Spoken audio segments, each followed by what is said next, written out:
Ciao a tutti e bentornati sul canale. Oggi vi parlo di un ex astronauta della NASA e vi mostrerò la sua intervista.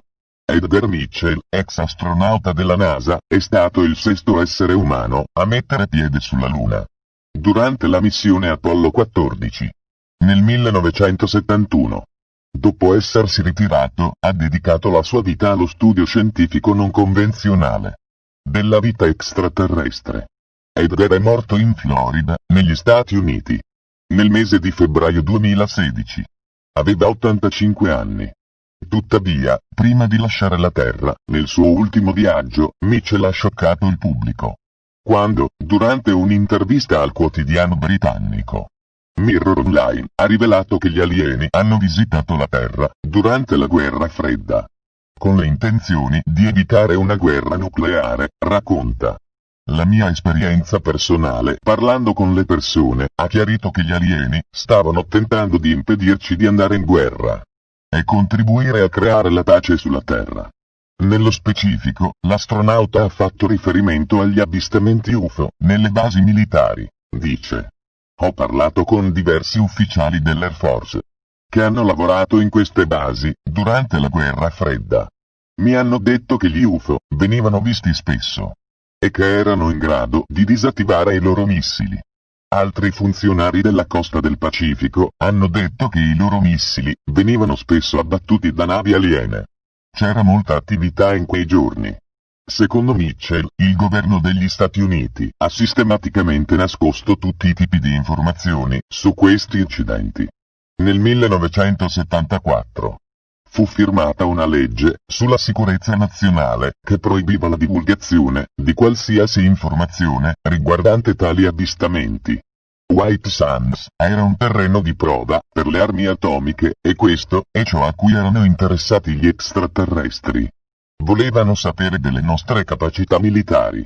Ma molte persone rimangono scettiche, nonostante il fatto che non solo Mitchell, ma molti altri ex astronauti, ufficiali militari e alti funzionari del governo hanno parlato della vita aliena e degli UFO. Per non parlare degli innumerevoli documenti top secret, declassificati, che sono stati resi disponibili al grande pubblico negli ultimi 2 anni. Inoltre, il dottor Mitchell, che aveva una laurea in ingegneria aeronautica e un dottorato in scienze aeronautiche e astronautiche, sosteneva che l'occultamento dell'UFO di Roswell era reale. La NASA ha risposto alle accuse di Mitchell, dicendo: la NASA non tiene traccia degli UFO. La NASA non è coinvolta in alcun tipo di copertura sulla vita aliena, su questo pianeta o in qualsiasi parte dell'universo. Il dottor Mitchell è un grande americano. Ma non condividiamo le sue opinioni su questo tema. Recentemente, il pubblico è stato informato di un programma del Pentagono top secret, chiamato The Advanced Aerospace Identification Program, dove lo stesso Ministero della Difesa ha palesemente dichiarato che ha indagato sugli avvistamenti UFO e l'attività extraterrestre sulla Terra. L'uomo che gestiva il progetto top secret, il signor Luis Elizondo, ha scritto in una lettera di dimissioni al segretario alla difesa Jim Mattis il seguente testo: nonostante le prove schiaccianti, sia ai livelli classificati che non classificati, alcuni individui nel Dipartimento Difesa rimangono fermamente contrari a ulteriori ricerche su quella che potrebbe essere una minaccia tattica per i nostri piloti, marinai e soldati. E forse anche una minaccia esistenziale per la nostra sicurezza. Ma perché tenere tutto nascosto? La risposta? Non è che l'umanità non è pronta per una simile verità. Anche perché questo discorso poteva valere negli anni 50, ma non oggi. Secondo Edgar Mitchell, alla base di tutto ci sono gli interessi economici. E cita una frase del discorso finale del presidente Eisenhower: diffidate della struttura industriale militare. Poi precisa che non bisogna ricondurre tutto all'industria militare, perché ci sono altre strutture, come l'industria aeronautica, che potrebbero trarre un vantaggio economico enorme dal controllo esclusivo di tecnologie aliene. Pensate a cosa possa significare questo rapportato al viaggio nello spazio. E aggiunge anche: pensate alla quantità di soldi che gira intorno a questa vicenda. E ora, vediamo l'intervista. I would say that my parents And my grandparents were all pioneers. They went across in the United States, my great-grandparents went across the United States over 100 years ago to help settle the West in the United States. It was still Far west. far west. And my father was born right after the Wright brothers made the first airplane flights. And I went to the moon. So from covered wagons to going to the moon in under 100 years, that was the history of my family, exploring. And so that was kind of the incentive. My parents were very, very encouraging of me to explore, to become well educated, to succeed at whatever I did. So I had great incentive there from my parents to be the best I could be at whatever I wanted to be, and that was going to the moon.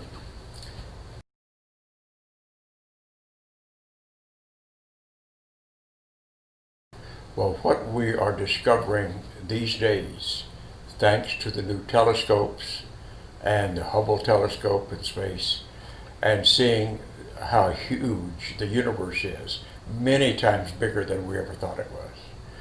And frankly, seeing that the evidence is now strong that we have been visited by alien civilizations. And so the idea that there is life throughout the universe, and we're not the most advanced species around. And so eventually we know that our sun will burn out, and we're going to have to become an advanced species going off out of this solar system. So my thinking at this point is on the frontier. What do we need? What science do we need? I'm primarily interested in science. What science do we need to become a spacefaring civilization, continue our spacefaring, and to be able to explore our solar system and beyond, and to go outside of our solar system, and to create a civilization that's sustainable long enough to do all of that? That's my interest.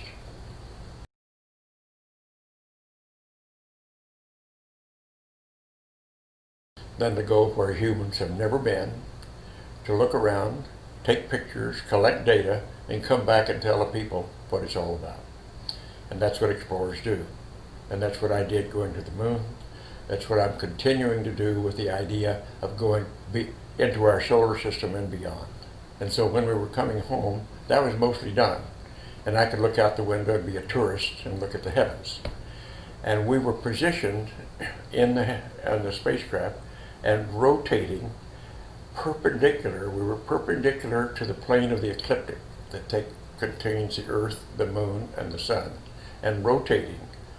And that allowed every 2 minutes a 360-degree panorama of the heavens, including the Earth, the Moon, and the Sun. And I suddenly realized, as I looked at that, from my studies at Harvard and MIT in astronomy, that the matter in our universe, the physicality of our universe, is created in star systems, that they're the furnace that makes matter in our universe. And I realized that the molecules of my body and the molecules in the spacecraft and in my partner's bodies were prototyped, at least, in some ancient generation of stars. So we're stardust, to put it. And this was a wow experience. This is, oh my. It was an experience, and a deep emotional experience of ecstasy and wow.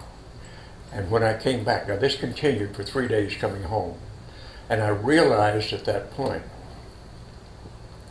that 400 or so years ago, when the philosopher René Descartes, French philosopher René Descartes, wrote the paper with the permission of the church, that physicality, spirituality, body, mind were different realms of reality that didn't interact. That served a great purpose, that it got the Inquisition off the backs of the European intellectuals, provided they stayed away from mind and consciousness, spirituality, and such subjects. So, for 400 years, science arose without considering these subtle subjects of mind, consciousness, spirituality. But in the beginning of the 20th century, thanks to Max Planck, Einstein, and the early scientists of the late 19th, early 20th century, Einstein came up with the notion that of wave-particle duality for matter at its most subtle level. And quantum mechanics arose out of that. And we now know that Descartes was wrong. Mind and matter do interact. And that the bottom level of it is at the level of quantum mechanics. And so I realized that the thing that was really missing in modern science was what is consciousness from a scientific point of view. And what is it? What is the cosmology that allows consciousness to be what it is? So I went to some philosophers and thinkers at Rice University near the Space Center in Houston and asked them to help me if they could about this experience. And after a short period, they came back with studies out of the Sanskrit, ancient Sanskrit, that said, we think what you're talking about is an experience called samadhi. And I said, what does that mean? That means you see things in their separateness as they are, but you experience them viscerally and internally as a oneness, as unity. In every culture, this type of experience has taken place. In the Greek, it's called metanoia, change of heart, change of mind. In Zen Buddhism, it's called satori, or enlightenment. In the Sanskrit, it's called samadhi. I've been able to repeat the experience on Earth in meditation. And it made me to realize that the thing we should strive for is peace on Earth, and kindness and love toward one another, and cooperation, as opposed to warlike and killing each other.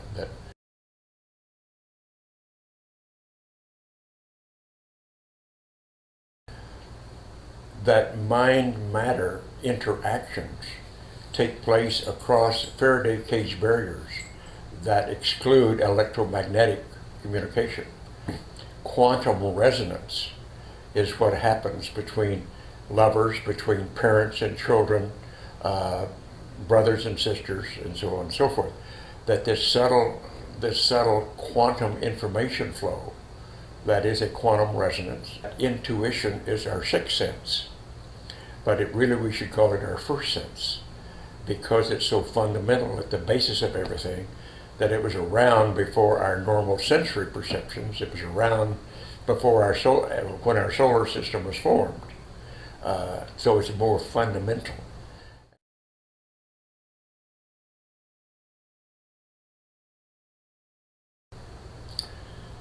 It's my opinion that in going to the moon, as in all discovery, is just expanding our scope to see the bigger picture and how we fit into it. And whether we going to the moon, going on to Mars, going outside our solar system, it's still the same thing. Discovery of the larger picture beyond ourselves.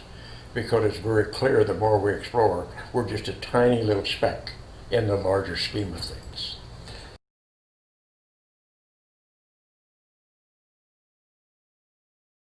Expanding ourself, expanding our knowledge, expanding our picture of all that is, our cosmology, our beingness, is a part of the larger picture.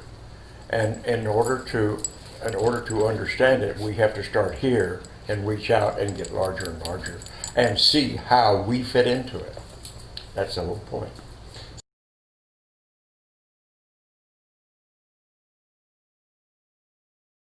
But when we go to Mars and look back at this tiny little planet that's Earth, it'll sound kind of silly to say I came from the United States or Canada or Israel or England or Italy. No, we came from Earth.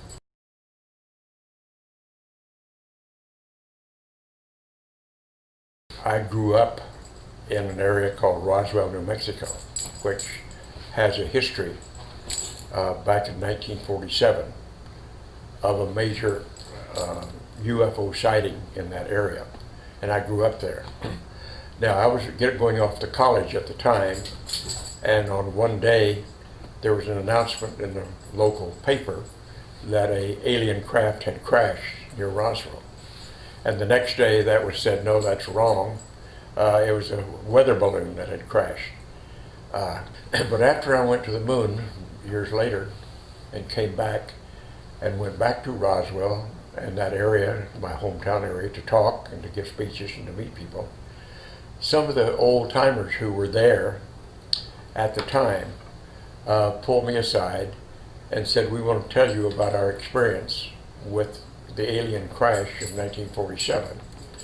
And we have been shushed up. We could not talk about it. The military threatened us if we did. And so they proceeded to tell me how they were involved in that particular incident.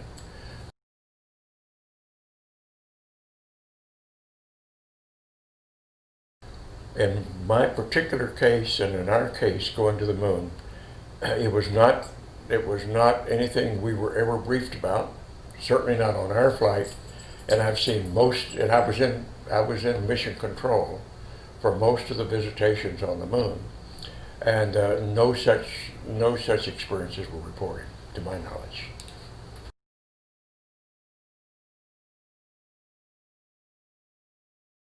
I cannot personally validate any specific things with certainty, but from what I understand in the lore, there are several species of alien creatures that have come here. And from my understanding, some of them are very benevolent, some of them are very much helping us try to evolve.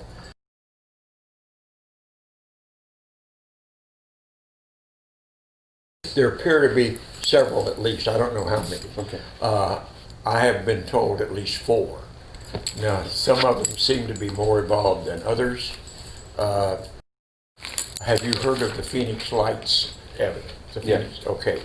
I happened to be on the phone with a contact in Phoenix at the time the Phoenix Lights incident took place, which was a huge spacecraft flying over the town of Phoenix.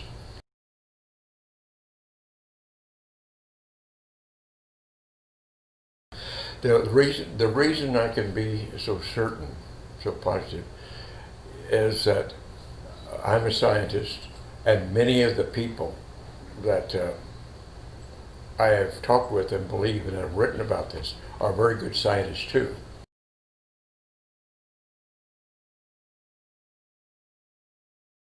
That means the same thing, political relationships external to ourselves. There's only rumors of that. I have no first-hand information that I can point to and say that part is true.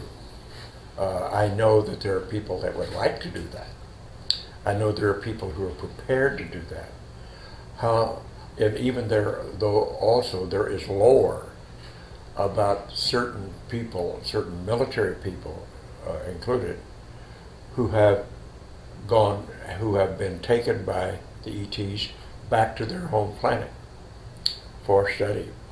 But whether any of that is true, I don't know.